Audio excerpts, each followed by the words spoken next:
Assalamualaikum warahmatullahi wabarakatuh. Lut, untuk berbagi kisah perjalanan hidup saya, dari seorang anak yang tumbuh di tengah masyarakat yang mulai kehilangan arah, hingga akhirnya diangkat menjadi seorang nabi. Saya dilahirkan di sebuah kota yang makmur, namun sayangnya, kemakmuran itu tidak diimbangi dengan akhlak yang mulia. Sejak kecil, saya menyaksikan bagaimana orang-orang di sekitar saya mulai meninggalkan ajaran tauhid yang dibawa oleh Nabi Ibrahim AS, yang merupakan paman saya sendiri. Mereka mulai menyembah berhala dan melakukan perbuatan-perbuatan keji yang belum pernah terjadi sebelumnya.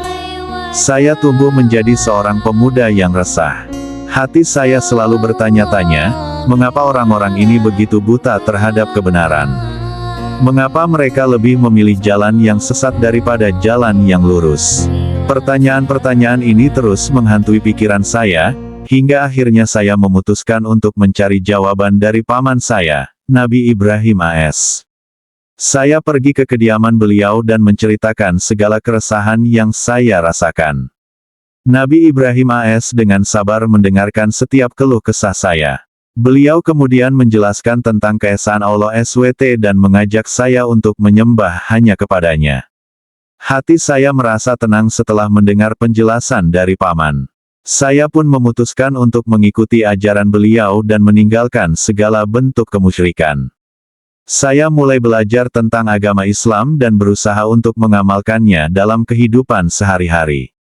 Suatu hari, Allah SWT memberikan wahyu kepada Nabi Ibrahim AS untuk berdakwah di sebuah kota bernama Sodom. Kota ini terkenal dengan penduduknya yang gemar melakukan perbuatan homoseksual dan berbagai macam kemaksiatan lainnya. Nabi Ibrahim AS kemudian menunjuk saya untuk mendampingi beliau dalam berdakwah di kota tersebut. Dengan berat hati, saya menerima tugas tersebut. Saya tahu bahwa tugas ini tidaklah mudah, namun saya yakin bahwa Allah SWT akan selalu menyertai saya. Saya pun berangkat ke Sodom bersama dengan Nabi Ibrahim AS. Sesampainya di Sodom, kami disambut dengan tatapan sinis dan ejekan dari penduduk setempat. Mereka tidak percaya dengan apa yang kami sampaikan dan terus melakukan perbuatan-perbuatan maksiat di depan mata.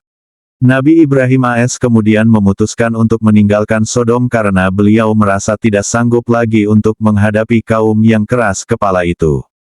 Beliau pun berpesan kepada saya untuk tetap berdakwah di Sodom dan tidak putus asa dalam mengajak mereka ke jalan yang benar.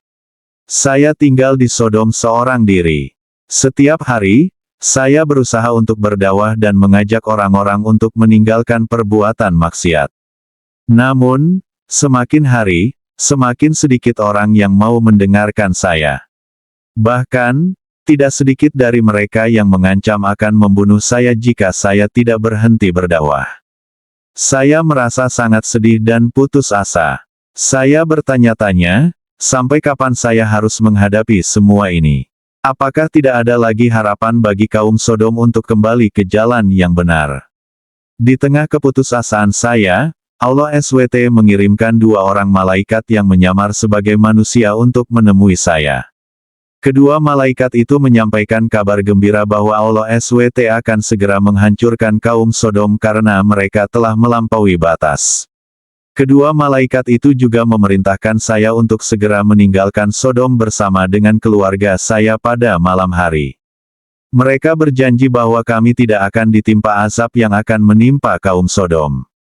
Saya pun segera mempersiapkan diri untuk meninggalkan Sodom. Saya mengajak istri dan kedua putri saya untuk ikut bersama saya. Namun, istri saya menolak untuk ikut karena dia merasa berat untuk meninggalkan kemewahan dan kesenangan yang selama ini dia nikmati di Sodom. Dengan berat hati, saya meninggalkan istri saya di Sodom. Saya hanya membawa kedua putri saya dan pergi meninggalkan kota itu pada malam hari. Ketika kami sedang berjalan menjauhi Sodom, kami mendengar suara gemuruh yang sangat dahsyat. Kami menoleh ke belakang dan melihat bahwa Sodom telah hancur lebur menjadi lautan api. Istri saya yang ikut menoleh ke belakang pun langsung berubah menjadi tiang garam karena melanggar perintah Allah SWT. Saya dan kedua putri saya selamat dari azab Allah SWT. Kami kemudian pergi ke sebuah tempat yang aman dan tinggal di sana hingga akhir hayat saya. Demikianlah kisah perjalanan hidup saya. Sebuah perjalanan yang penuh dengan cobaan dan tantangan, namun juga penuh dengan hikmah dan pelajaran. Saya berharap kisah ini dapat menjadi inspirasi bagi kita semua untuk selalu berpegang teguh pada ajaran agama dan menjauhi segala bentuk kemaksiatan. Saya diangkat menjadi nabi bukan karena kehebatan atau kekuatan saya, tetapi karena rahmat dan kasih sayang Allah SWT. Saya hanyalah seorang hamba yang lemah dan penuh dengan kekurangan. Namun, Allah SWT telah memilih saya untuk menyampaikan risalahnya kepada umat manusia. Saya berharap kita semua dapat mengambil pelajaran dari kisah saya dan berusaha untuk menjadi manusia yang lebih baik lagi. Manusia yang selalu taat kepada Allah SWT dan menjauhi segala larangannya. Wassalamualaikum warahmatullahi wabarakatuh. Semoga kisah ini bermanfaat dan memberikan inspirasi bagi kita semua.